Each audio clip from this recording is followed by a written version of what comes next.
একবার একটা ছোট্ট গ্রামে একটি ছেলে ছিল। তার নাম ছিল অনি। অনি খুব বিরক্তিতে ভুগতেন।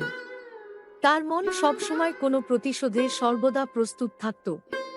তিনি অনেক সময় একা সময় কাটাতেন এবং অনেক সময় তিনি গ্রামের আশেপাশে ভ্রমণ করতেন। অনি খুব অদ্ভুত দেখতেন। তার মনের অনেক স্থানে হাঁটতে পছন্দ করতেন। একদিন অনি গ্রামের পাড়ায় একটি পাখির সন্ধান পেল। অনি পাখির কাছে গেল এবং দেখল যে পাখি একটা পর্বতের মধ্যে পড়ে আছে। অনি চিন্তিত হয়ে পড়ল। পর্বতে অনি একজন মহারাজাকে দেখলেন।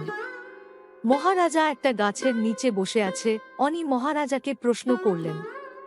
আপনি এখানে কি করছেন? মহারাজা বললেন, আমি এখানে সময় কাটাতে আসি। আমি এখানে সময় কাটাতে পছন্দ করি কারণ এখানে আমি আমার মনের সাথে যোগাযোগ করতে পারি। অনি অদ্ভুত হয়ে উঠল আর বলল, আমি মনের সাথে যোগাযোগ করতে পারি না। তুমি কেন পারো না? আমার মন সবসময় একে অন্যের প্রতি ক্রোধিত হয়, তা সমাধান করা যায় না। এটা সমাধান করা সহজ। তুমি আমার সাথে অন্য একটি পর্বতে চলো।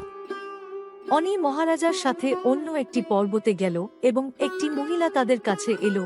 অনি চমকে উঠল এবং মহিলাটি বলল, তুমি কি তোমার মনের সাথে কোনো যোগাযোগ করতে পারো না? না, আমি পারি না। মহিলাটি বলল, আমি তোমাকে সাহায্য করতে পারি। আমার নাম মেধা। আমি তোমার মনকে সমাধান করতে পারবো। অনি অনেক খুশি হয়ে উঠল এবং জিজ্ঞাসা করল, তুমি কিভাবে সমাধান করবে? এই পর্বতের জীব জন্তুরা মনের মানুষের সহায়তা করতে আসে। আমি তোমাকে আমার সাথে নিয়ে যাব এবং তোমার মনকে সমাধান করব। অনি খুব খুশি হয়ে উঠল আর বলল। ধন্যবাদ, আমি তোমার সাথে যেতে চাই। তারা দুজনে একসাথে পর্বতের গভীরে চলে গেল আর মেধা অনির মন দেখতে শুরু করল। অনির মনের অনেক জায়গা অব্যাহত ছিল। তিনি দেখতেন যে অনি একজন মেধার মতো সুন্দর মেয়ের মতো মহিলার সাথে মিলিয়ে আছেন। মেধা অনির মন বিশ্লেষণ করেন এবং তার সমস্যাগুলি বের করতে শুরু করেন। তারপর মেধা অনির মনের উপায় সমাধান করলেন। অনি অদ্ভুত হয়ে উঠল এবং বলল, হ্যাঁ, আমি আমার মনের সাথে যোগাযোগ করতে পারছি। হ্যাঁ, তুমি আমার সাথে মিলিয়ে তোমার মনের সমস্যাগুলি সমাধান করতে পারবে। তারপর অনি আরেকটা বিশাল মনের সাথে যোগাযোগ করতে পারছে। এখন তার মনে শান্তি এলো। তার কাছে আর কোনো অশান্তি নেই। মেধা অনির কাছে গিয়ে বলল, এখন তুমি তোমার মনের সাথে যোগাযোগ করতে পারবে এবং সমস্যাগুলি সমাধান করতে পারবে। অনি খুশি হয়ে উঠল এবং মেধা আর অনি সমস্যাগুলি সমাধান করতে শুরু করল।